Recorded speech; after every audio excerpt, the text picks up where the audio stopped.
Hello students, मैं आशीष sir आप सभी का अपने यूट्यूब चैनल परिवर्तन बोधि पर स्वागत करता हूं। और आज मैं प्रॉफिट लॉस के कुछ क्वेश्चंस और कराऊंगा, क्योंकि इस समय प्रॉफिट लॉस का कॉन्सेप्ट चल रहा है। और अभी जो कॉन्सेप्ट ऑफ प्रॉफिट लॉस वाले वीडियो से आप कॉन्सेप्ट सीख सकते हो। और ये सेगमेंट जो है ये क्वेश्चन आंसर का है, तो क्वेश्चंस ऑफ प्रॉफिट लॉस में क्वेश्चंस मैं कराऊंगा, उन्हीं से रिलेटेड क्वेश्चंस हैं। और बहुत ही आसान तरीके से, ट्रिक से भी, और प्लस अगर कॉन्सेप्ट उसमें बेसिक जो चीज़ें बतानी है वो तो मैं बताऊंगा ही। तो इन वीडियोस से आप मैथ बहुत ही आसान तरीके से सीख सकते हो, और बहुत ही इजी वे में, बहुत ही एक तरह से कम कैलकुलेशन के द्वारा कैसे जल्दी से जल्दी क्वेश्चन किया जाए, उनको हम सीख सकते हैं। तो आइए स्टार्ट करते हैं क्वेश्चंस को। और जिन लोगों ने कॉन्सेप्ट सीखना है, जिनको अभी कॉन्सेप्ट में दिक्कत है, जिनको अभी प्रॉफिट लॉस का सही नहीं मतलब पता है, तो वो इसी चैनल पर पुराना वीडियो है concept of profit and loss, उससे जो है आप देख लो। उससे फिर पहले जब उसको वीडियो को आप देख लोगे तब आपका जो है ये कॉन्सेप्ट बहुत अच्छा हो जाएगा और ये क्वेश्चंस भी जल्दी जल्दी लगेंगे। तो यहाँ हम क्वेश्चन आंसर सॉल्व करेंगे, और आप देखिए कुछ क्वेश्चंस को मैं कराता हूँ। इसके पहले वाले जो है वीडियो में भी कुछ क्वेश्चंस हमने कराए थे, 5-6 उसी के क्वेश्चंस हैं, उनको आज करते हैं। और तो यहाँ देखिए, जैसा कि आप बोर्ड पर देख रहे हो कि एक क्वेश्चन लिखा है, किसी वस्तु को 19% हानि पर बेचा जाता है, यदि उसे 120 रुपए अधिक पर बेचा जाता तो 21% का लाभ होता, तो वस्तु का क्रय मूल्य क्या है। तो ये बहुत क्वेश्चन इस तरह का आता है इस समय। अब ये तो सीधा क्वेश्चन है, इसी में भी मैं आपको और बताऊंगा कि आजकल जो इस तरह का क्वेश्चन आता है उसमें क्या चेंजेस किया गया है। तो जैसे यहाँ पर तो क्वेश्चन में सीधे सीधे कह रहा है वस्तु को 19% हानि पर बेचा जाता है, और उसे यदि 120 रुपए अधिक पर बेचा जाता तो 21% का लाभ होता। तो आप दो तरीके से कर सकते हो, चाहो तो आप 100 रुपए मान लो, सीपी जो है 100 रुपए मान लो आप जो है।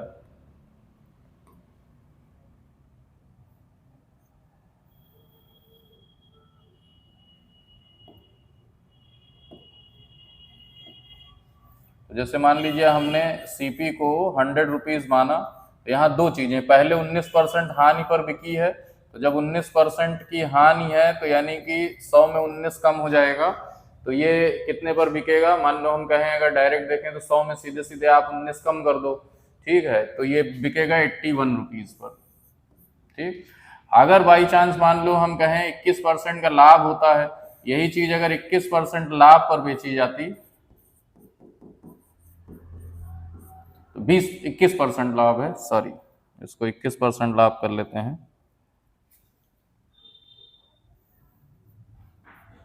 बीस परसेंट नहीं है, ये 21% लाभ, तो ये 121 हो जाएगा। और अगर हम दोनों का डिफरेंस देखें, अगर 81 से 121 का, क्योंकि ये 21% का लाभ है, ठीक है, तो दोनों में अगर हम देखें तो पूरा का पूरा जो है 40% का जो है अंतर, 40 का अंतर आ रहा है, 40% नहीं, 40 का अंतर आ रहा है। तो यहाँ देखिए, आप अगर कायदे से देखो तो 40 का डिफरेंस आ रहा है, यानी यहाँ से यहाँ जो वस्तु बढ़ी है वो 40 रुपए बढ़ी है। और क्वेश्चन में कह रहा है 120 रुपए अधिक किया है, यानी कि ये 40 जो है ये इक्विवेलेंट है 120 के। तो एक की वैल्यू कितनी हो जाएगी, 120/40। तो हमने 100 माना था, तो 100 की वैल्यू कितना हो जाएगा, तो ये तो 3 आ गया, तो 3, इसको आप सरल कर लोगे तो ये 3 आ जाएगा, और इस 3 को 100 से गुणा कर देंगे तो 300 आ जाएगा, यानी हमारा सीपी आ गया 300, और हमारा आंसर हो गया 300। ठीक है, तो ये तो एक सीधा सीधा था, हमने 100 मान के किया, कि 100 रुपीज मान के किया, और सीपी को 100 माना, 19% की हानि है तो 100 में 19 घटा दिया, 81 आ गया। 21% का लाभ है तो 100 में 21 जोड़ दिया, 121 हो गया। और 81 से 121 देख लिया, सीधे 40 रुपए अधिक बढ़ा था, और क्वेश्चन में कह रहा था कि 120 रुपए अधिक किया है, तो 40 को 120 से कंपेयर करा दिया, तो सीधे सीधे क्वेश्चन 40 बराबर 120 के इस तरह से लग जाएगा। लेकिन इसी क्वेश्चन को थोड़ा हम और शॉर्ट तरीके से करना चाहें तो उसमें और भी अच्छे से आप कर सकते हो। तो वहां देखिए कैसे होता है, तो वहां आप ऐसे देखिए, अंदाजा लगाइए कि जैसे मान लीजिए 19% की हानि है, यानी कि 19 पीछे है, और 19% हानि से 21% प्रॉफिट पर आया है। यानी कि अगर हम डिफरेंस देखें 19 से 21 का, तो सीधे सीधे 40% का आ रहा है, ठीक है। अब इस 40% को आप सीधे सीधे 40 को 19% से 21% प्रॉफिट को 40% हम देख सकते हैं, और इसको सीधे सीधे हम 120 रुपए के बराबर दिखा देंगे। तो यहाँ से भी 100% की वैल्यू जो है वही 300 रुपए की आ गई। तो ये हमारा शॉर्ट तरीका है कि कैसे किस तरह से हमने शॉर्ट तरीके से कर लिया कि 19% हानि से हम 21% प्रॉफिट पर आए हैं। तो इसमें तो हम डायरेक्ट कर सकते हैं, कभी कभी कुछ क्वेश्चनों में यहाँ ये भी कह देता है कि उस वस्तु को 19% हानि पर बेचा जाता है, फिर ऐसे बोल देगा कि उस वस्तु को 10% कम पर खरीदा गया और 120 रुपए अधिक पर बेचा गया। तो वहां सीपी में फिर चेंज भी हो जाएगा, वहां सीपी में चेंज करेंगे तो फिर 100 को तब इस तरह से लगाएंगे तभी होगा, तब डायरेक्ट इस तरह से लगाएंगे तब जल्दी नहीं होगा। तो इस तरह के क्वेश्चन अभी आएंगे आगे, हो सकता हो इस तरह के मिले। तो आई होप आप समझ गए होंगे इसको कैसे किया गया है, एक बार फिर से देख लीजिएगा अभी। अब आते हैं दूसरे क्वेश्चन पर। तो दूसरा क्वेश्चन देखिए, एक व्यापारी ने किसी वस्तु को 20% हानि पर बेचा है, यदि वस्तु का विक्रय मूल्य 100 रुपए अधिक होता तो 5% लाभ होता। सेम वैसा ही है, जल्दी से लगा डालिए। अभी जैसे बताया था सीधे सीधे यहाँ पर क्रय मूल्य में कोई चेंज नहीं किया है। तो जब क्रय मूल्य में कोई चेंज नहीं होता है तो हमने अभी आपको बताया कि जैसे क्रय मूल्य में कोई चेंज नहीं हुआ तो 20% की हानि से 5% लाभ पर पहुंचा, यानी 20% की हानि से 5% का लाभ पहुंचा है। तो 20 इधर कवर किया, 5 इधर, यानी टोटल डिफरेंस जो है वो 25 का है, और 100 रुपए अधिक किया था। रुपए में देखिए कितना अधिक किया है, 100 रुपए। तो 25 बराबर सीधे सीधे यहाँ 100 के दिखा दीजिए, तो 1 बराबर हो जाएगा 4 के, 100/25, और बाकी 100 की वैल्यू चूंकि हमको देखना है 100 के हिसाब से ही देखना रहता है, तो ये सीधे सीधे 400 हो जाएगा। तो इसको हमने थोड़ा शॉर्ट तरीके में किया है, क्योंकि अभी इसके पहले वाले क्वेश्चन में हमने इसको थोड़ा डिटेल वर्जन बताया था। आप 100 मान के भी कर सकते हो, आप चाहो तो मान लो कि 100 है, 100 रुपए उसका कॉस्ट प्राइस है, सीपी जो है, और पहले 20% की हानि हुई है, तो 20% की हानि का मतलब 80 की बिकी, और फिर 5% लाभ पर बेचा है, यानी 5% का पहले तो ये हानि हुआ था और अब जो है ये लाभ हुआ है, तो 105 पर बिका। और दोनों का डिफरेंस देख लेंगे, 80 से 105 कितना आ गया, सीधे सीधे वही 25 रुपए का, और क्वेश्चन में कह रहा है 100 रुपए बढ़ा है। तो हमारे हिसाब से जब 100 माना था तो 25 रुपए बढ़ा है, और जब 25 के हिसाब से देखेंगे तो वो 400 आ जाएगा। तो सेम वही क्वेश्चन, यहाँ पर ज्यादा कोई चेंज नहीं है, ये बिल्कुल सेम क्वेश्चन है वही। और आई होप क्लियर हो गया होगा। इसका आंसर 400 आएगा, तो क्लियर है, 400 आएगा, ठीक है। नेक्स्ट क्वेश्चन देखते हैं फिर, 7 नंबर देखते हैं। कह रहा है एक दुकानदार ने एक जोड़ी जूते के लिए 120 रुपए चुकाए, उसने एक ग्राहक को 7 नंबर में थोड़ा सा इसमें लिख लीजिएगा, 120, उसने ग्राहक को इसे 20% हानि पर बेच दिया। यहाँ पर हानि नहीं लिखा था, यहाँ मैं लिख दे रहा हूँ, उसने ग्राहक को 20% हानि पर बेचा है, सही कर लीजिएगा, थोड़ा सा वहाँ कट गया है। तो एक दुकानदार ने एक जोड़ी जूते के लिए 120 रुपए चुकाए हैं, उसने ग्राहक को 20% हानि पर बेचा, तो उसने किसे कितने में बेचा। तो बिल्कुल सीधा सीधा है, एक जोड़ी जूते के लिए 120 चुकाए हैं और ग्राहक को 20% हानि पर। तो अभी जैसा कॉन्सेप्ट में हमने बताया था, यहाँ पर सीपी दिया हुआ है 120 और ग्राहक को 20% हानि पर बेचा है, यानी हानि हुई है 20% की। तो उसका जो है पूछ रहा है कि कितने में बेचा, यानी सेलिंग प्राइस पूछ रहा है। तो सेलिंग प्राइस सीधे सीधे 120 का 20% की हानि हुई है तो 80% हो जाएगा। 120 का सीधे सीधे 80% निकालेंगे, सीधे जो है 96 रुपए आ जाएगा, ठीक है। तो ये आंसर हो जाएगा 96। तो ये तो बिल्कुल सीधे कॉन्सेप्ट पर था, इसमें कॉस्ट प्राइस दिया है और कॉस्ट प्राइस के साथ साथ जो है हानि भी दिया है, 20% की हानि दिया है। सेलिंग प्राइस पूछ रहा है कि सेलिंग प्राइस क्या होगी, तो हमने यहाँ सीधे सीधे उसका सेलिंग प्राइस निकाल लिया, ठीक है। अब आइए नेक्स्ट क्वेश्चन देखते हैं।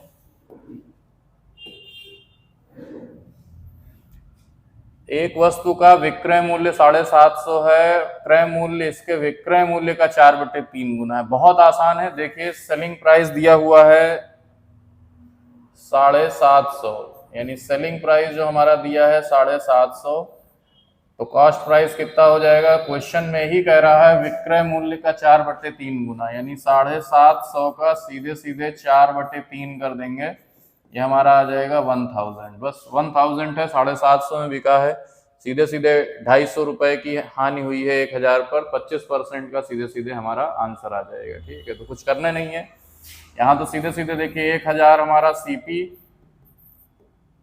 और जो सेलिंग प्राइस बन के आया है वो 750, ये वाला, तो 250 की हानि हुई है और प्रतिशत हानि निकालना है, 1000 से भाग दिया, गुणे 100 किया, सीधे सीधे 25% का हानि आ गया, यानी 25% का हानि आ जाएगा। तो आई होप समझ में आ रहा आप लोग को, सब बेसिक कॉन्सेप्ट है बिल्कुल। अभी जो वीडियो हमने डाला था concept of profit and loss, उसी कॉन्सेप्ट को आप एक बार देख लो, सारा कॉन्सेप्ट क्लियर हो जाएगा, ये सारे क्वेश्चन लगने लगेंगे।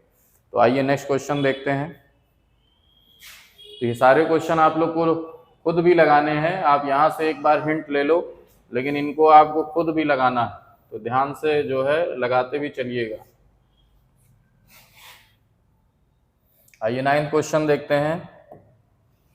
यहाँ है एक वस्तु की लागत कीमत 390 है, यदि इसे 3.12% लाभ सहित बेचना है तो इसकी कुछ नहीं करना है, सीधे सीधे सेलिंग प्राइस निकालना है और कॉस्ट प्राइस ये दिया ही है 390, तो 390 गुणे अभी बताया था, या तो 3.12% निकाल करके आप करो, और या फिर अगर 3 नहीं निकालना है तो 100 में 3.12 जोड़ दो, सीधे हो जाएगा 103.12। यहाँ सीधे सीधे 103.12% सीधे सीधे निकाल लो बस, और इसी को आप गुणा भाग कर लो, तुरंत सीधे आ जाएगा आंसर। तो इसको आप गुणा करोगे, उसके बाद चाहे तो 100 से 1 जीरो काट सकते हो और बाकी गुणा थोड़ा सा गुणा करना पड़ेगा, और इसको करोगे आप तो 402 रुपये आएगा, इसका आंसर हो जाएगा 402। तो 402 रुपये बिल्कुल सही आंसर होगा। ठीक है, तो इसमें कोई नई चीज नहीं थी, सीधा सीधा कॉन्सेप्ट था और सीधे सीधे ही करना था इसको। तो आइए नेक्स्ट क्वेश्चन देखते हैं।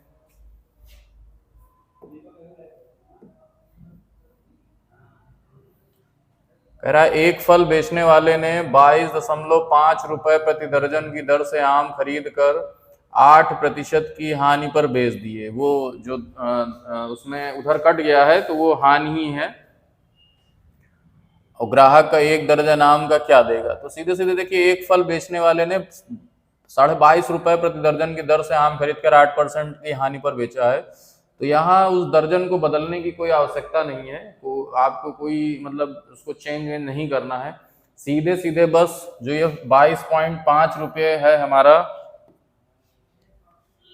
हमको सिर्फ उसका सेलिंग प्राइस चाहिए, तो सीधे सीधे यहाँ 22.5, 8% हानि है, ये इधर कटा हुआ है, मैं लिख दे रहा हूँ, ये हानि है, तो 8% की हानि का मतलब 92% पर इसके निकालना है बस, और इसी को आपको सीधे सीधे गुणा करना। या आप एक काम कर सकते हो, 22.5 का 8% निकाल के 22.5 में घटा भी सकते हो, दोनों तरीके हैं। आप चाहो तो एक तरीका ये भी है कि 22.5 का पहले 8% निकाल लो और ये जितना आए उसको 22.5 में घटा दो।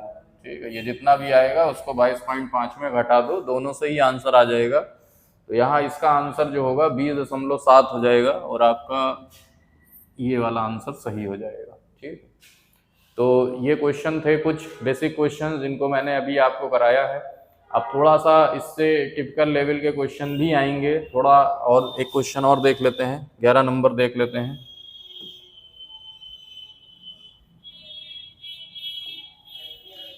कह रहा 17 वस्तुएं 3910 रुपए में खरीद कर 4590 रुपए में बेची गई, प्रति वस्तु लाभ का प्रतिशत लगभग कितना है। देखिए यहाँ बस ये जो 17 वस्तु दिया है इसका कोई मतलब नहीं है, क्योंकि उतनी ही बेची जा रही है, तो प्रति वस्तु लाभ का प्रतिशत, तो वो जितना प्रतिशत तो 17 वस्तुओं के बेचने पर होगा उतना ही प्रति वस्तु पर भी होगा, प्रतिशत में कोई अंतर नहीं आना है।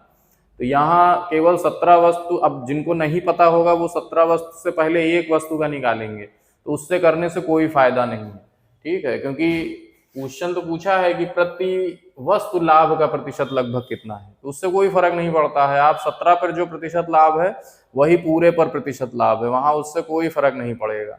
तो यहाँ बस आपको कुछ नहीं देखना है, जितना अंतर है दोनों का, यानी कि जो लाभ हो रहा है उसको यहाँ पर 4590 माइनस 3910, तो इतने का रुपए में लाभ आ जाएगा। और इसी को ये 680 रुपए का हुआ तो आप घटा लीजिएगा। अब बाकी इसी को प्रतिशत लाभ में बदलना है, तो जो ये 680 रुपए का प्रॉफिट है ये कितने पर हो रहा है, 3910 रुपए पर, और गुणे 100। बस इसी को सरल करेंगे, प्रतिशत लाभ आ जाएगा आपका 17.39 आएगा, जिसको लगभग मान 17.39% कुछ होगा, तो जिसका लगभग 17% ले लेंगे। ठीक है, तो यहाँ पर सीधे सीधे प्रतिशत लाभ या हानि ही निकालना था, इसलिए ये उस तरह से सीधे सीधे लगा देंगे। ठीक है, बाकी नेक्स्ट क्वेश्चन भी ऐसे ही है। तो बाकी कुछ क्वेश्चंस जो परीक्षा में आए हुए हैं उनको हम लेकर के नेक्स्ट वीडियो में आएंगे, जो भी इधर लेटेस्ट एसएससी सीजीएल में या एमटीएस या सीएचएसएल में आए हुए हैं, या उत्तर प्रदेश पुलिस की जो लोग वैकेंसी का वेट कर रहे हैं, जल्दी ही आने वाली है। और प्लस एसएससी जीडी का तो नवंबर में फॉर्म भी भरा जाने लगेगा, तो उनकी भी जो वैकेंसी का वेट क्या, उसमें तो क्लियर ही है कि 85,000 पद आने ही आने हैं, वो तो वैकेंसी लगभग क्लियर है, तो उस पर भी जुट जाइए। और 20 क्वेश्चन मैथ के आते हैं एसएससी जीडी में, और जो यूपीपी का होने वाला है उत्तर प्रदेश पुलिस का, उसमें भी मैथ के अच्छे खासे क्वेश्चन आते हैं। तो अभी मौका है, बढ़िया है, तैयारी पर जुट जाइए, क्योंकि बहुत गोल्डन चांस है, इधर बहुत वैकेंसी आने वाली है। 85,000 पद जीडी में है, फिर करीब 65,000 पद यूपीपी में है, और इतना गोल्डन चांस आपको नहीं मिलेगा। इसलिए आप अभी टाइम है, अभी 4-5 महीने अच्छे से मेहनत कर लोगे तो एक गवर्नमेंट जॉब आपके हाथ में रखी हुई है। और बाकी हमारी तरफ से पूरी कोशिश यही रहेगी कि पूरा मैथ का अच्छे से कॉन्सेप्ट आपको समझाया जाए। अभी पेट का परीक्षा होने वाला है, पीटी का 28 और 29 में, तो उसमें जो लोग देने जा रहे हैं उनके लिए यही एक जो है मेरी एडवाइस है कि आप प्रतिशत को अच्छे से तैयार कर लो, क्योंकि जो डीआई के क्वेश्चन हैं उनमें प्रतिशत ही सबसे ज़्यादा इम्पोर्टेंट है, क्योंकि हर डीआई का जो क्वेश्चन आता है उसमें प्रतिशत और जो प्रतिशत कमी, प्रतिशत अधिकता, या फिर अनुपात 2 ईयर्स का, या औसत, तो यही 3 क्वेश्चंस आते हैं। तो प्रीवियस ईयर आप क्वेश्चन देखोगे तो उसमें भी ऐसे ही चीज़ें जो हैं दी हुई हैं, और उस पर भी एक हम डीआई का क्वेश्चन अभी कल डाल देंगे, ताकि 2-3 क्वेश्चन जिनको आप देख करके अच्छे से आप डीआई पर फोकस कर सकते हो। ठीक है, नेक्स्ट क्लास में आपको फिर मैं कुछ क्वेश्चन कराऊंगा इससे रिलेटेड, प्रॉफिट लॉस से, और नया कॉन्सेप्ट बता करके। तो अभी के लिए धन्यवाद, और वीडियो अच्छी लगी हो तो लाइक करिएगा और शेयर भी करिए, और जिन्होंने चैनल नहीं सब्सक्राइब किया है वो चैनल को सब्सक्राइब जरूर कर दीजिए। Thank you very much.